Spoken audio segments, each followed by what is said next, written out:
आप और हम फसल बीमा तो करवाते हैं और फसल बीमा के लिए पैसे भी खूब सारे दे देते हैं और उसके बाद उम्मीद लगा लेते हैं सीएससी सेंटर से या फिर बीमित धारक से जिससे हमने फसल बीमा करवाया है, और दूसरी उम्मीद लगा लेते हैं सरकार से कि अगर हमारे क्षेत्र में अकाल की स्थिति हुई तो सरकार हमें फायदा दे ही देगी, हमारा फसल बीमा आ जाएगा। तो मेरे दोस्त, इस तरह से तो कई बार अंधेरे में तीर लग सकता है, लेकिन हर बार ऐसा नहीं होता। हर बार बहुत सारे किसानों के पैसे इस तरह से अटकते हैं जो किसान ऐसा सोचते हैं। आप सभी को पता होना चाहिए कि आपने जो पॉलिसी करवाई है उसका करंट स्टेटस क्या है, आज उसकी क्या स्थिति है। कहीं वो पॉलिसी सीएससी सेंटर वाले के पास सैंडबैग तो नहीं पड़ी है, या फिर अगर आपने खुद ने अपना फसल बीमा किया है तो कहीं वो वापस तो नहीं आ रखी। जी हाँ, जब आप पॉलिसी करते हो तो उसके बाद कंपनी वाले उसकी जांच करते हैं और लगभग एक बार तो सभी पॉलिसियों को सैंडबैग किया जाता है, तो यानी कि वापस किया जाता है, उसमें कमियां निकाली जाती है। उसके बाद उस पॉलिसी में कमी सुधार करके पॉलिसी को रीसबमिट करना होता है, वापस कंपनी में भेजना होता है। उसके बाद फिर से जांच होती है, पॉलिसी अप्रूव होती है, उसके आगे भी कुछ प्रोसेस होते हैं, उसके बाद आपको बीमा मिलता है। गिरदावरी वगैरह सैकड़ों काम होते हैं, तो आप सभी को इनके बारे में पता होना चाहिए। आपको अभी चेक कर लेना चाहिए कि आपको फसल बीमा मिलेगा या नहीं। तो चलिए जानते हैं कि वो कौन कौन से प्रोसेस है और आप कैसे चेक कर सकते हो कि आपको फसल बीमा मिलेगा या नहीं। तो चलिए शुरू करते हैं। इसका प्रोसेस बहुत ही सरल सा है। आपको अपने फ़ोन में कोई भी ब्राउज़र ओपन कर लेना है, जैसे कि हमारे फ़ोन में ये क्रोम ब्राउज़र है तो हम इसे ओपन कर लेते हैं।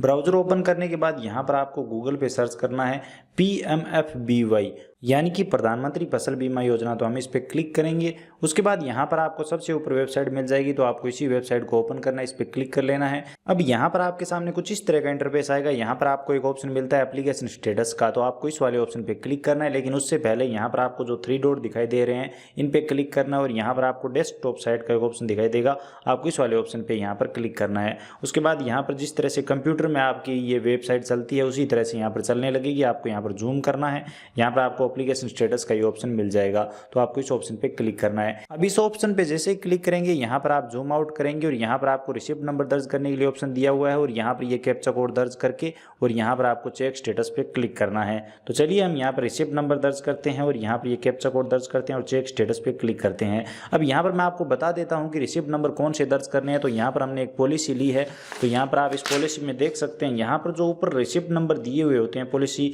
जब आपने बीमा करवाया होगा तो आपको यहाँ पर ये रिसिप्ट नंबर जरूर मिले होंगे। आपको जो प्रिंट आउट मिला है उसमें सबसे ऊपर आपको ये रिसिप्ट नंबर मिल जाएंगे, तो यही रिसिप्ट नंबर यहाँ पर आपको दर्ज करने हैं। तो अब हमने यहाँ पर रिसिप्ट नंबर दर्ज करके ये कैप्चा कोड दर्ज कर दिए हैं और चेक स्टेटस पे क्लिक करेंगे तो यहाँ पर आपको आपके एप्लीकेशन फॉर्म का स्टेटस दिखाई देगा। तो यहाँ पर आप देखिए एप्लीकेशन स्टेटस में अप्रूव लिखा हुआ आ रहा है। इसका मतलब ये है कि हमारा फॉर्म सक्सेसफुली अप्रूव हो चुका है और हमारे फॉर्म में कोई कमी नहीं है। अगर कोई कमी होती तो यहाँ पर बता दिया जाता। तो अगर आपने खुद से फसल बीमा किया है तो आप खुद से उस कमी का सुधार कर सकते हैं, या फिर सीएससी सेंटर पर जाकर उस कमी का सुधार करवा सकते हैं अगर आपने सीएससी सेंटर से ये बीमा करवाया है।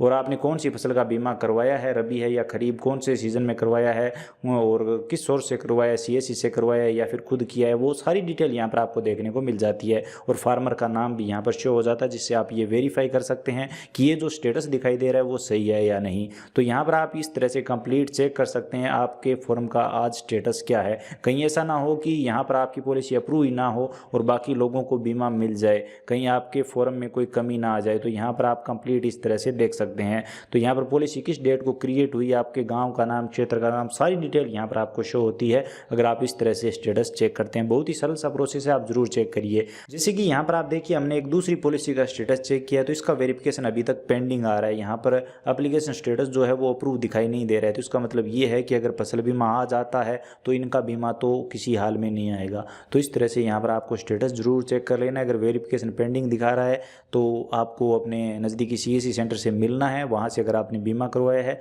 किस वजह से आपका वेरिफिकेशन पेंडिंग है, हो सकता है आपकी पॉलिसी सेंडबैक आई हो, तो वो भी आपकी जो पॉलिसी है वो अगर सेंडबैक आएगी तो आपके मोबाइल पर एसएमएस भी आएगा जिस मोबाइल नंबर से आपने ये फसल बीमा करवाया है। तो अब उस नंबर को भी एक्टिवेट रखिए और ध्यान रखिए। अब फसल बीमा लेने के लिए दूसरा जो सबसे बड़ा काम होता है वो होता है आपकी फसल की गिरदावरी, आपके खेत की गिरदावरी।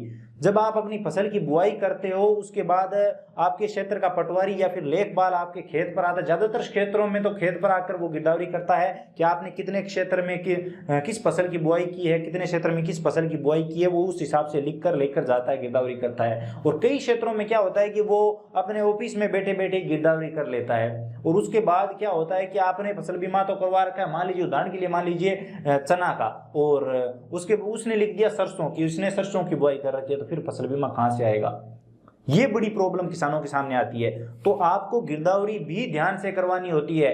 अगर आपके क्षेत्र में, आपके गांव में पटवारी गिरदावरी करने के लिए आता है तो आपको उसके पास जाना चाहिए और आपको वहां पर बताना चाहिए कि हमने इतने इतने हेक्टर में ये फसल बो रखी है, जिस हिसाब से आपने फसल बीमा करवा रखा है। जी हाँ, ये बहुत ही महत्वपूर्ण है। इसी के साथ एक जो सबसे महत्वपूर्ण पॉइंट ये है वो ये है कि अगर आपकी फसल खराब हो चुकी है, बरसात की वजह से, ओलावृष्टि की वजह से, आंधी तूफान, किसी भी वजह से आपकी फसल अगर खराब हुई है और अगर आपने फसल बीमा करवा रखा है, तो जो कंपनी के फ्री वाले हेल्पलाइन नंबर है जो आपको पॉलिसी पे मिलते हैं। पॉलिसी कौन सी? तो जब आपने फसल बीमा करवाया था तो आपको एक प्रिंट आउट मिला होगा, एक पेज मिला होगा, वही आपकी पॉलिसी है। उस पॉलिसी पर एक हेल्पलाइन नंबर लिखा हुआ होता है। उसी हेल्पलाइन नंबर पर आपको कंप्लेन करनी होती है जल्द से जल्द। अगर आपकी फसल खराब हुई है किसी भी प्रकार से तो आपको तुरंत ही कंप्लेन करनी चाहिए। उस नंबर को डायल करना है और वहां पर आपसे पूछा जाता है कि क्या आप कंप्लेन करना चाहते हो, तो आप वहां पर कंप्लेन कर दीजिए कि हाँ हमारी फसल खराब हो चुकी है। तो आपका जो बीमा है वो आने के बहुत ज़्यादा चांसेस बढ़ जाते हैं। अगर आपके क्षेत्र के 10 किसान भी ऐसा करते हैं तो आपके क्षेत्र का बीमा आ सकता है। फसल बीमा मिलने में कई और भी महत्वपूर्ण बिंदु काम करते हैं, जैसे कि आपके क्षेत्र की उपज कितनी है, आपके खेतों की उपज कितनी है, जो वास्तविक उपज है,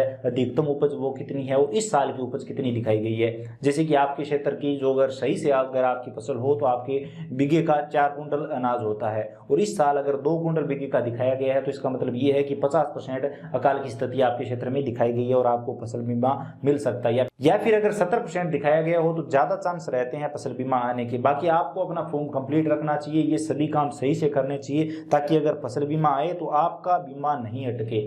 जी हाँ, इसी के साथ यहाँ पर मैं आपको बता दूं एक महत्वपूर्ण बिंदु ये भी काम करता है कि आपके क्षेत्र में कितने जागरूक लोग हैं।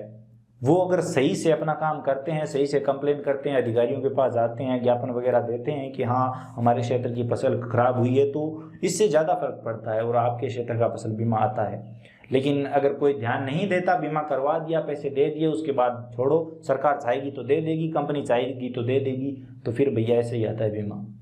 तो ये बात आप समझ लो। अगर आपके क्षेत्र में फसल बीमा होता है और अगर आपने फसल बीमा करवाया है तो अभी अपनी पॉलिसी का स्टेटस देखो, क्या स्टेटस है वर्तमान में। अगर आपको वीडियो इन्फॉर्मेटिव लगा है, कुछ नया जानने को मिला है, तो प्लीज़ वीडियो को लाइक करिए, अपने दोस्तों के साथ, अपने किसान भाइयों के साथ ज़्यादा से ज़्यादा शेयर करिए ताकि उन्हें भी इस जानकारी के बारे में पता चल सके। इसी के साथ अगर आप चैनल पर नए हो तो चैनल को सब्सक्राइब कर सकते हो, बेल आइकन भी प्रेस कर लीजिए ताकि हर वीडियो आपको सबसे पहले मिले, हर अपडेट के बारे में आप सबसे पहले जान सके। इसी के साथ अगर आपके मन में कोई भी सवाल या सुझाव है, आप हमसे कुछ भी जानना चाहते हैं तो बेझिझक कमेंट सेक्शन में पूछ सकते हैं। चलिए मिलते हैं अगली वीडियो में।